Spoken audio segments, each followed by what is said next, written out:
They say the world's most dangerous men live in the shadows.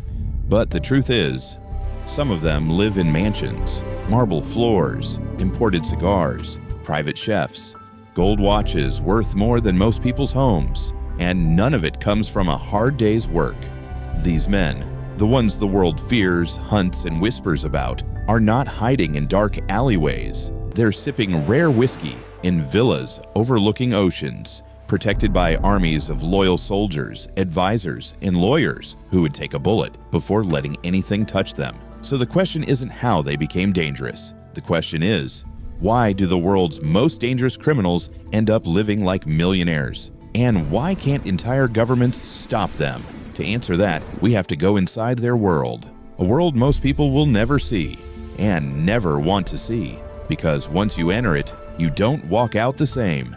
It starts with power, not the kind you vote for, the kind that grows in places where hope disappears, slums, war zones, failed governments, broken cities where people wake up every day trying to survive another dawn. In those places, power doesn't wear a suit. It carries a gun, and when the system collapses, someone always steps in to replace it. Sometimes it's a drug lord, sometimes a warlord, sometimes a crime syndicate leader who grew up with nothing and learned early that fear can build an empire faster than honesty ever could. So they rise. Not because they're brilliant, not because they're good, but because no one else is strong enough, ruthless enough, or desperate enough to lead. And as they rise, something strange happens. They start living better than the presidents chasing them, not because they earned it, but because everything around them is for sale. Loyalty, silence, borders, justice. And in a world built from corruption, money doesn't just buy luxury, money buys safety. Let's step inside one of these lives for a moment. Imagine a man who controls millions of dollars flowing in and out of unseen routes. He sleeps in a fortress disguised as a home. 10 bedrooms, bulletproof glass, guards at every gate. He eats what he wants, buys what he wants, travels when he wants. But he doesn't travel like you and me. He moves through the world like a ghost. Private planes with fake manifests, luxury cars under other people's names, safe houses scattered like breadcrumbs across continents. He lives like a millionaire, but he also lives like a hunted animal. Every decision he makes, every step, every call could be the one that ends him. And somehow that danger becomes part of the luxury, because power is addictive, and fear, when you cause it, feels like control. Most people don't understand this. We think criminals want money, but money is just the beginning. The true currency in this world is obedience, the loyalty of men who would never betray you, the silence of witnesses, the guilt of officials who accepted your bribes, the desperation of people who depend on you for food, medicine, protection. Criminals become millionaires because their wealth isn't just wealth, it's leverage. You can't arrest leverage. You can't seize fear. You can't freeze corruption. Governments chase bank accounts, but these men invest in something far more powerful: survival. There's another reason dangerous criminals live like kings, and it's darker than most people want to admit. People let them. In places where governments fail, criminals step in to fill the void. They build schools when the state can't. They deliver food when no one else will. They protect communities from rival gangs, corrupt soldiers, or violent militias. It doesn't make them heroes, but it makes them useful. And in the real world, usefulness is the closest thing to sainthood. Some criminals become legends, myths whispered with equal parts fear and admiration. Kids grow up wanting to be them. Communities hide them. Politicians secretly negotiate with them. Sometimes even nations rely on them. When the world breaks down, the worst people often become the most powerful. And power always comes with a mansion, even if that mansion has panic rooms and underground tunnels.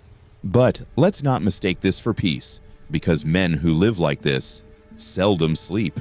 For every mansion, there's a grave with someone's name on it. For every luxury car, there's a family living in fear. For every gold chain, there's a child working in a field or a factory so the empire can keep running.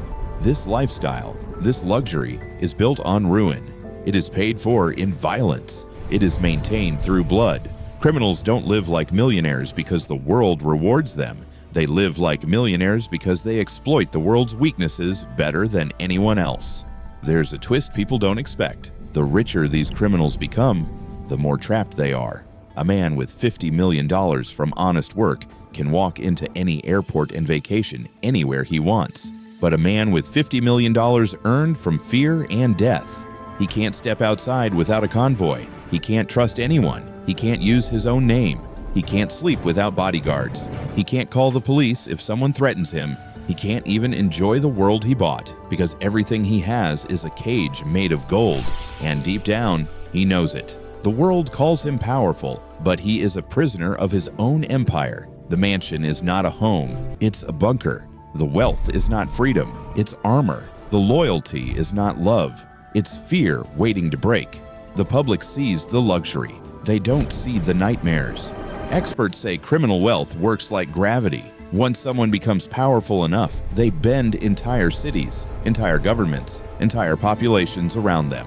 They distort reality. They create their own laws, their own justice, their own economy. But gravity has a limit. When a star grows too big, it collapses. So does a criminal empire. History is full of names once feared like gods. Names that today belong only to documentaries, prison records, and gravestones. Because no matter how wealthy they become, no matter how untouchable they seem, every empire built on suffering eventually meets someone more ruthless, more desperate, or more patient. And in the end, power built on fear crumbles. Always. But this story isn't just about criminals. It's about us. About the world we built. About the cracks we ignored. About the desperation that pushes people into the arms of monsters because there was nowhere else to go. The truth is uncomfortable. Dangerous criminals live like millionaires because society allows the conditions that create them. Corruption, inequality, broken systems, weak institutions, hopelessness. When people have nothing, they will follow anyone who gives them something, even if that someone is a criminal. And when governments fail, criminals become governments. They don't need permission to rule, they simply fill the emptiness left behind. But here's the hardest part to accept. If you strip away the violence, the cruelty, the horror, many of these men began exactly where millions of ordinary people stand today, misunderstood, invisible, desperate for control in a world bigger than them. They didn't start out wanting to be monsters. They became monsters when the world rewarded their worst instincts and ignored their best ones. And once that transformation begins, there's no turning back. Because power changes a person, fear transforms them. And when someone realizes the world will not save them, they start saving themselves at any cost, even if that cost is humanity. So why do the most dangerous criminals live like millionaires? Because the world created the perfect storm, one where poverty fuels desperation, desperation fuels crime, crime fuels power, and power fuels luxury. They live like millionaires because luxury gives them legitimacy. It gives them myth. It gives them a shield against a world trying to take back what they stole. But deep down, even they know something we often forget. Luxury built on fear doesn't feel like luxury.